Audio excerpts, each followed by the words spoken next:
नमस्कार। RACIT परीक्षा की तैयारी के लिए आज इस वीडियो में हम 20 अति महत्वपूर्ण प्रश्न उत्तरों को समझेंगे। आप बिल्कुल अच्छे से ध्यान लगाकर सभी एक एक प्रश्नों को समझें। मैं बिल्कुल सरल तरीके से आपको सभी प्रश्न बताने वाला हूं।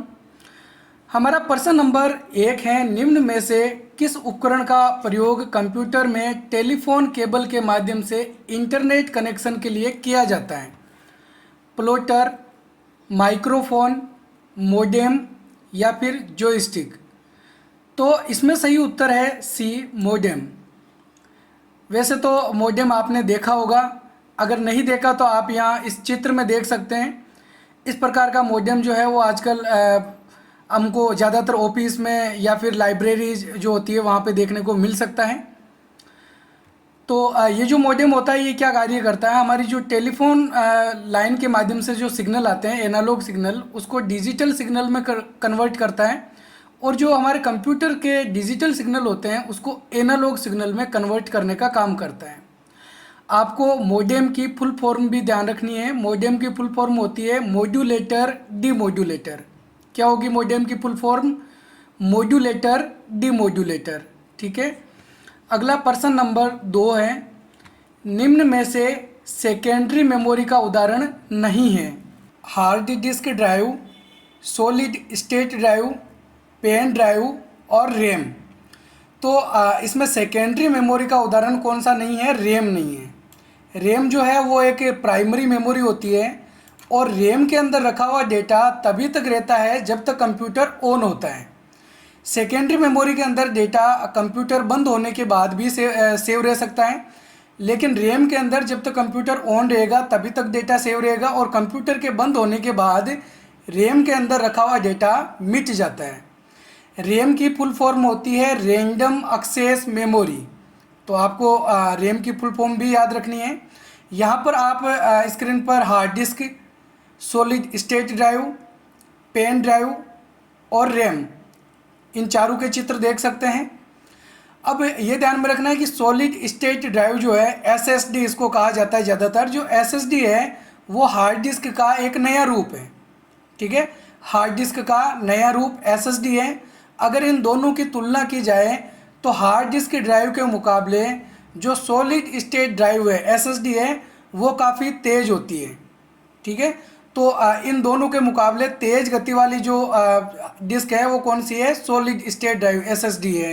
इस चित्र में आप SSD का एक और छोटा रूप भी देख सकते हैं जो रैम की तरह का है। तो ये भी SSD का ही एक भाग है।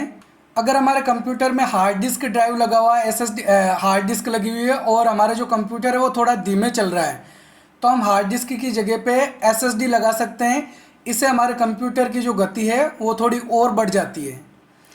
ठीक है, नेक्स्ट है हमारा प्रश्न नंबर 3, भारत में NPCI द्वारा बनाया और लॉन्च किया गया कार्ड कौन सा है? Master card, maestro card, visa card या फिर रुपे कार्ड। तो इसमें सही उत्तर है डी, रुपे कार्ड। NPCI की फुल फॉर्म आपको याद रखनी है, national payment corporation of India. क्या होगी? National payment corporation of India. तो NPCI के द्वारा जो बनाया गया कार्ड है वो होता है रुपे कार्ड। और रुपे जो है वो रुपये और पेमेंट इन दोनों से मिलकर शब्द बना है। हम जो नॉर्मली ATM कार्ड वगैरह यूज करते हैं तो इन ATM कार्ड पे ऊपर लिखे हुए होता है कि ये रुपे कार्ड है, वीज़ा कार्ड है या मेस्ट्रो कार्ड है। तो जैसे आप यहाँ पे एक चित्र देख सकते हो, इसमें ऊपर लिखा हुआ है कि ये रुपे कार्ड है। अगला प्रश्न नंबर 4, DVD का पूरा नाम क्या है? Digital video disc, digital versatile disc, digital virtual disc या फिर विकल्प A और B दोनों सही हैं। तो DVD की जो फुल फॉर्म है वो डिजिटल वीडियो डिस्क और डिजिटल वर्सेटाइल डिस्क दोनों ही होती है। तो आपको DVD की ये दोनों ही फुल फॉर्म याद रख लेनी है, इसलिए इसमें सही विकल्प क्या होगा? डी। यहाँ पर आप एक DVD का चित्र भी देख सकते हैं। इस प्रकार की DVD होती है। वैसे आजकल CD DVD का प्रचलन कम है और हो सकता है आगे आने वाले टाइम के अंदर जो CD DVD है वो केवल हमको नाम सुनने को ही मिले, बाकी इनका प्रचलन लगभग बंद हो जाएगा, क्योंकि सीडी डीवीडी के अंदर जो रखा हुआ डेटा है उसको सुरक्षित रखने के लिए हमको सीडी डीवीडी को सुरक्षित रखना होता है। अगर उस पर थोड़ी बहुत भी स्क्रैच आ जाते हैं तो उसमें रखा हुआ जो डेटा है वो हमारा ख़राब हो जाता है, वो काम में नहीं लिया जा सकता है। तो ये इसकी एक समस्या होती है। इसके अलावा जैसे आपने पहले फ्लॉपी डिस्क जो नाम सुना होगा, आजकल हमको देखने को नहीं मिलती है, तो हो सकता है आने वाले टाइम में सीडी डीवीडी का प्रचलन भी कम हो जाए और ये भी हमको देखने को ना मिले। नेक्स्ट प्रश्न नंबर 5 है हमारा, निम्नलिखित में से कौन सा ऑपरेटिंग सिस्टम माइक्रोसॉफ्ट विंडोज़ का नवीनतम वर्जन है? विंडोज़ 7, विंडोज़ 8, विंडोज़ 10 या फिर विंडोज़ एक्सपी। तो यहाँ पर जो ऑप्शन दे रखे हैं इसके अंदर ऑपरेटिंग सिस्टम जो माइक्रोसॉफ्ट कंपनी के द्वारा बनाया गया है वो इसमें कौन सा है? नवीनतम विंडोज़ 10 है। इसके अलावा आपको ध्यान में रखना है कि विंडो 10 के बाद में अभी वर्तमान में अगर पूछा जाए कि कौन सी कौन सा नया वर्जन है तो वो है विंडोज़ 11। तो विंडोज़ 11 भी लॉन्च हो चुका है, लेकिन यहाँ पर जो ऑप्शन दे रखे हैं उसके अंदर विंडोज़ 10 जो है वो नवीनतम वर्जन है। ठीक है। प्रश्न नंबर 6, निम्न में से किन शॉर्टकट कुंजियों द्वारा कंप्यूटर को शट डाउन किया जा सकता है? Control plus F4, control plus F5, window plus F10 या फिर एल्ट प्लस F4। तो इसमें सही उत्तर है डी, एल्ट प्लस F4 कुंजियों का प्रयोग कर सकते हैं कंप्यूटर को शट डाउन करने के लिए। इसके अलावा अगर हमने कोई सॉफ्टवेयर ओपन कर रखा है तो उसको क्लोज करने के लिए भी एल्ट प्लस F4 का प्रयोग किया जा सकता है। अगला प्रश्न नंबर 7 है, ई मित्र के माध्यम से निम्न में से किस सेवा का उपयोग कर सकते हैं? मूल निवास प्रमाण पत्र के लिए आवेदन कर सकते हैं, बिजली का बिल भर सकते हैं, शिकायत दर्ज करवा सकते हैं, यानी इसमें सही आंसर क्या होगा? डी, उपरोक्त सभी। मूल निवास का फॉर्म भरा जा सकता है ई मित्र से, बिजली का जो बिल है उसका भुगतान कर सकते हैं और शिकायत दर्ज करवा सकते हैं। शिकायत किस तरीके से दर्ज करवाते हैं? तो ई मित्र पर हम संपर्क पोर्टल पे शिकायत दर्ज करवा सकते हैं। अगर हमको किसी डिपार्टमेंट से, किसी योजना से संबंधित कोई प्रॉब्लम है, कोई शिकायत है तो वो दर्ज करवाई जा सकती है। अगला प्रश्न नंबर 8 है, मॉनिटर पर एक छवि की सबसे छोटी इकाई क्या होती है? टेबल, सेल, पिक्सल या फिर कॉलम। तो इसमें सही उत्तर होगा सी, पिक्सल। इसके अलावा आपको ध्यान में रखना है कि पिक्सल जो होते हैं वो बहुत ही छोटे छोटे बिंदु होते हैं। कोई भी जो इमेज होती है वो बहुत सारे छोटे छोटे बिंदुओं से मिलके ही बनती है। तो ये बिंदु जो हैं वो पिक्सल कहलाते हैं और इन पिक्सलों को प्रति इंच में मापा जाता है, जिसको हम बोलते हैं DPI, यानी कि डॉट पर इंच। अगला प्रश्न नंबर 9 है, माइक्रोसॉफ्ट पावर पॉइंट 2010 में एनिमेशन टैब में इनमें से कौन से नियंत्रण ग्रुप शामिल होते हैं? पूर्वावलोकन, एनिमेशन, समय या फिर उपरोक्त सभी। तो इसमें सही आंसर है डी, उपरोक्त सभी।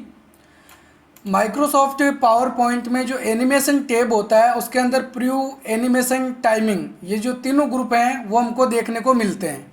यहाँ नीचे आप इस चित्र में देख सकते हैं, ये जो रेड कलर में गोले कर रखे हैं इसमें प्रीव्यू, एनिमेशन और टाइमिंग तीनों को सेलेक्ट किया हुआ है। ये जो तीनों ग्रुप हैं वो एनिमेशन टैब के अंदर मौजूद होते हैं। अब आपको ध्यान में रखना है कि जो टैब होते हैं इनको ऐसे अलग अलग ग्रुप में बांटा गया होता है। जैसे यहाँ पे प्रीव्यू, एनिमेशन, टाइमिंग के ग्रुप दे रखे हैं। अगला प्रश्न नंबर 10 है, ईमेल में अनचाहे या अवांछित संदेश किस में रखे जाते हैं? इनबॉक्स, ट्रैश, ड्राफ्ट या फिर स्पैम। तो इसमें सही उत्तर होगा डी, स्पैम। स्पैम के अंदर अवांछित और अनचाहे ईमेल रखे जाते हैं। कुछ ऐसे ईमेल जो हम प्राप्त करना नहीं चाहते हैं उसको स्पैम के रूप में नोटिस कर सकते हैं। अगला प्रश्न नंबर 11 है, MS एक्सेल 2010 में नई वर्कबुक फाइल खोलने के लिए शॉर्टकट कुंजी क्या है? Control O, control plus C, control N या फिर कंट्रोल P। तो माइक्रोसॉफ्ट एक्सेल या अपन कोई भी ज़्यादातर सॉफ्टवेयर चलाते हैं तो उसके अंदर अगर हमको एक नई फाइल खोलनी है तो उसके लिए हम काम में लेते हैं कंट्रोल प्लस N का। तो कंट्रोल एन इसमें सही होगा। लेकिन अगर हमने कोई फाइल पहले से सेव कर रखी है, उसको ओपन करना है, तो उसके लिए कंट्रोल ओ का प्रयोग किया जाता है। अगला प्रश्न नंबर 12 है, निम्नलिखित में से कौन सा लाभ ऑनलाइन बैंकिंग द्वारा नहीं मिलता है? इसके द्वारा किसी भी समय भुगतान कर सकते हैं, इसके द्वारा दूसरों की तुलना में कम समय में भुगतान होता है, या फिर इसके द्वारा तुरंत प्राप्तकर्ता के खाते में पैसा जमा कर सकते हैं, और डी ऑप्शन है इसमें, इसके द्वारा कंप्यूटर वायरस को मिटा सकते हैं। तो ऑनलाइन बैंकिंग का क्या लाभ नहीं मिल सकता है? डी, इसके द्वारा कंप्यूटर वायरस को मिटा सकते हैं। तो कंप्यूटर वायरस को इसके द्वारा हम नहीं मिटा सकते हैं। अगला प्रश्न नंबर 13 है, बर्निंग करना किसे कहा जाता है? बर्निंग किसे बोलते हैं? सीडी डीवीडी से फाइलों को हार्ड ड्राइव में रखना, हार्ड ड्राइव से फाइलों को सीडी डीवीडी में रखना, कंप्यूटर से फाइलों को हटाना, या फिर कंप्यूटर को रीस्टार्ट करना। तो ध्यान में रखना है, बर्निंग किसे कहते हैं? कंप्यूटर में अगर हम कुछ फाइलें पड़ी है और उसको सीडी डीवीडी में रख रहे हैं, कॉपी कर रहे हैं, तो इस प्रक्रिया को हम क्या बोलते हैं? बर्निंग करना। तो कंप्यूटर में यानी कि हमारी हार्ड ड्राइव के अंदर जो फाइलें रखी हुई है उसको सीडी या डीवीडी में रख रहे हैं, तो वो क्या कहलाएगा? बर्निंग करना कहलाएगा। तो सही आंसर इसमें बी होगा। हार्ड ड्राइव से जो फाइलें हैं उसको सीडी डीवीडी में रख रहे हैं, कॉपी कर रहे हैं, तो बर्निंग करना।